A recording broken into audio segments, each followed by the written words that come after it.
I've been selling products online for over 5 years now. 3D printed, laser cut, CNC, you name it. Some of them have completely flopped, while others have taken off and become staples in my shop. And lately I've been trying to figure out exactly why. What has been the special sauce to make some of these products take off while others flop? Turns out there's been a process that I've been quietly developing in the background all along and didn't even realize it. So today we're going to dive into how I come up with product ideas the only way I know how, by solving problems right in front of me and following curiosity whenever it shows up. Design, prototype, fail, repeat. Most of my products start the same way. I make something because I want it or because I need it. One of the first products that really took off for me was something I needed. Back then, my CNC was an enclosure and the vacuum hose kept getting in the way. It would constantly tangle, twist, and generally just drive me nuts. So I designed a clip that I could clip the vac hose into and surface mount it inside the cabinet. And that did the trick. I didn't have to deal with tangled hoses anymore. But then it occurred to me that this clip could solve other problems, and I used it to mount my shop vac hoses all over my shop to keep them out of the way and off the floor. I decided to throw this up on Etsy and see if anybody else could find value in it, and it turns out they did. I've sold hundreds of them, expanded into various sizes, and it's one of those products that's not going to make me a millionaire, but the sales trickle in week after week. And the funny thing is, I don't even have that CNC enclosed anymore. I don't even have that machine anymore, but it solved the problem that I had at the time, and that's the whole point. The same logic applies to my first EDC tray. I wanted a place beside my bed where I could throw my keys, my wallet, my phone, and anything else that was in my pockets at the end of the day. This is something that already existed, but I couldn't find exactly what I wanted. So I designed my own. That design has turned into multiple variations, different sizes, and has turned into an entire product category for me. So right out of the gate, the first takeaway I can give you is make what you wish existed.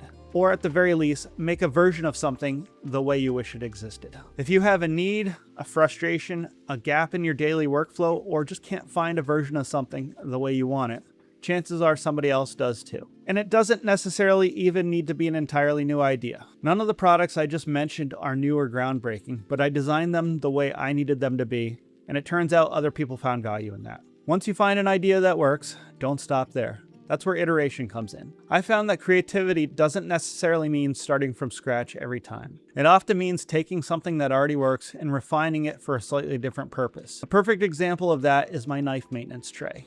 I was cleaning and maintaining my knives one day, and I realized that I needed a place to keep these small parts organized so I didn't lose them. The original EDC tray I designed was a great starting point. It was great for dropping things in, but the design needed to be a bit more purpose-driven for my problem. So I opened up Fusion, copied the base geometry from the EDC tray, and started making changes. I added slots for driver bits. I enlarged the main compartment to be suitable for doing work on my tools, and I created small compartments to keep things like screws and small parts organized. It was a simple tweak, but it created a new product and solved a slightly different problem. And honestly, that's been a big part of my process. Find something that's working, but find at least one way to make it better. Like I said, you don't need a new idea every time, just a smarter version of an existing one. Then there's the playful ideas, the ones that start as a joke or just a curiosity that you decide to explore. A good example of that is my tape roll holder. This one started out as a silly idea for an Instagram reel. I thought it would be fun to design and over-engineer a 3D printed tape roll holder. But when I posted the video, it went crazy. People loved it. Of course, there were people that thought it was silly, which it was. I got comments like, "This is great, where can I get this? Hey, I need this." But I also got the comments like, "Hey, you could just use a screw," or "Why don't you just hang it on a nail?" which are all very valid points. So I made a few more, put them on my Etsy shop, and apparently there was some demand there. And that's when I realized sometimes fun can actually be validation. If people connect with something that you made just for fun, that means you're probably tapping into a shared curiosity or emotion. And if it makes you smile, chances are it's going to make other people smile as well. So yeah, the moral of this part of the story is sometimes play leads to products. Another huge source of ideas for me is collaboration, or just listening to what people ask for. The key fob tray is a good example of this. A customer reached out to me asking if I could design something that they could display their fancy car keys in. I thought, sure, this will be a fun custom project for me to work on. Once I made one and shared the photos, it kind of took off. Apparently, there are other car enthusiasts who love showing off their keys as well. And that's when it clicked for me. Other people's needs can point you towards opportunities that you never would have spotted on your own. So I started listening more when people reached out. If you're a maker, listen to your customers' words. Sometimes they're not just buying a product from you, they're handing you inspiration for your next big thing. And finally, feedback. Once I make something, I let the market tell me what to do next. I don't overanalyze, but I pay attention to messages and reviews. If I get 3 or 4 people asking the same question, hey, can you make this in a different size? Hey, I'd like this to do this thing. That's my cue to iterate. And that's how I've expanded most of my product lines beyond the initial idea.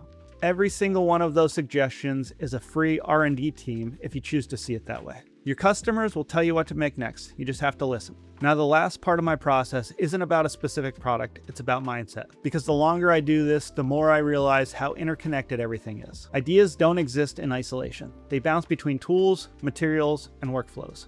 A CNC idea might be better off as a laser cut template. Every time I switch machines, I see the problem slightly differently. And that's cross-pollination. That's where some of your best ideas can come from. The other big piece is curiosity and delight. Not every project needs to be practical or intended to be commercial. Sometimes I just pursue an idea because it sounds fun. My mini 3D printed filing cabinet is one of these ideas. I wanted a place to store my collection of field notes, and I thought pairing that idea with a mini filing cabinet would be a really cool idea. That one was pure novelty, but people loved it. Same with my tree pen cup. That one started out as a 3D scan of a tree I came across while I was hiking. Then I wanted to see if I could actually turn that scan into something useful. So I decided to turn it into a pen cup. That one wasn't about solving a problem. It was about exploring a new workflow and following curiosity.